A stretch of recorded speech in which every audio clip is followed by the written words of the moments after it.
Good morning everyone, कैसे हो आप सभी लोग। उम्मीद है अच्छे होंगे। तो गाइस, कल का दिन बहुत ही बढ़िया था गाइस। कल एक बढ़िया रैली देखने को मिली और एक बढ़िया बाइंग, गैप अप के बाद बढ़िया बाइंग हुई है। और आगे भी ये बाइंग कंटिन्यू रहेगी क्या, इसके बारे में हम बात करेंगे, है ना।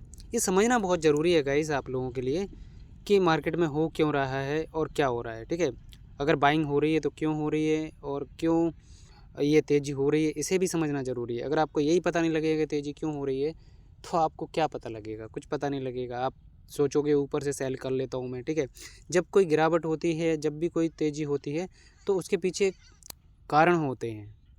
ठीक है, फिर वहाँ पे कोई सपोर्ट रेजिस्टेंस काम नहीं करते।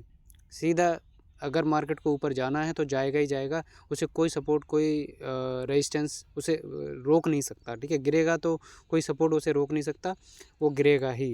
तो इसी प्रकार से अब क्यों बाइंग आ रही है गाइस। सबसे पहला कारण है मार्च मंथ। ये मंथ जो है क्लोजिंग का मंथ रहता है, तो इसमें कंपनियां जो है जो क्लोजिंग करती हैं उसकी वजह से यहाँ पे पैसे का इन्फ्लो आता है। ठीक है, तो यहाँ पे सबसे बड़ी बात यही है कि मार्च मंथ जो है क्लोजिंग है, इस वजह से यहाँ पे तेज़ी हो रही है। और यहाँ पे जो सिचुएशन है, देखो बाकी सिचुएशन जो है, एफआईआई का जो डेटा है वो तो अभी नेगेटिव ही है, उसमें कोई बदलाव नहीं आया है। ठीक है, तो हम इसे तेज़ी को लॉन्ग टर्म तेज़ी नहीं कहेंगे। अगर कोई तेज़ी होती भी है तो जल्दी जल्दी होगी ये तेज़ी। ठीक है, क्योंकि ये तेज़ी ऐसा नहीं है कि यहाँ पे बस हो गया यहीं पे रुक जाएगी। ठीक है, तेज़ी होगी, सारे जितने भी शॉर्ट करके बैठे हैं, है ना, उन सबको शॉर्ट्स को निकाल के फिर गिरावट होगी। तो यहाँ से अब बाय ऑन डिप्स का ही यहाँ पे रखना चाहिए हमको। मुझे लगता है कि 23,000 के ऊपर मार्केट आपको कल तक जाते हुए दिख जाएगा।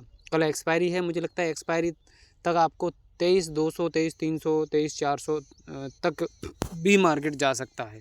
तो ये भी मार्केट में पॉसिबिलिटी है। और जो स्ट्रेंथ मार्केट के अंदर दिख रही है ना, उस स्ट्रेंथ को देखते हुए मार्केट में तेज़ी ही होनी है। ठीक है, तो सेल करने का प्रयास न करें। अब 800 का लेवल बहुत इंपॉर्टेंट होगा।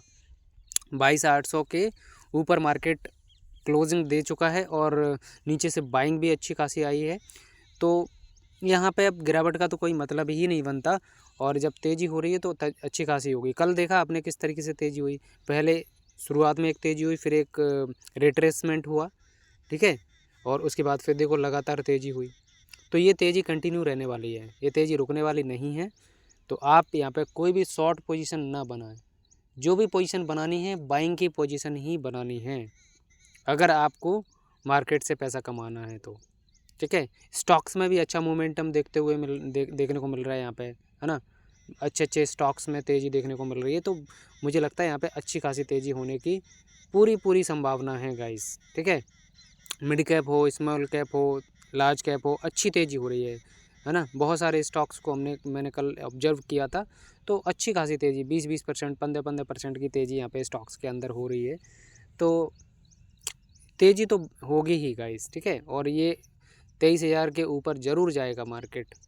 हाँ, 23,200, 200 से 200-300 के बीच में कुछ होगा, तो वहाँ से देखना पड़ेगा। पर वहाँ तक तो कम से कम मान ही लो आप, है ना। उसके नीचे तो उससे पहले तो रुकेगा नहीं यहाँ पे। तो तेज़ी में ही रहना है, बाय ऑन डिप से ही करना है यहाँ पे मार्केट को। ठीक है, सेल नहीं करना है। तो प्लीज़ लाइक ज़रूर कर दीजिए, चैनल को भी सब्सक्राइब कर लीजिए guys. Thank you so much.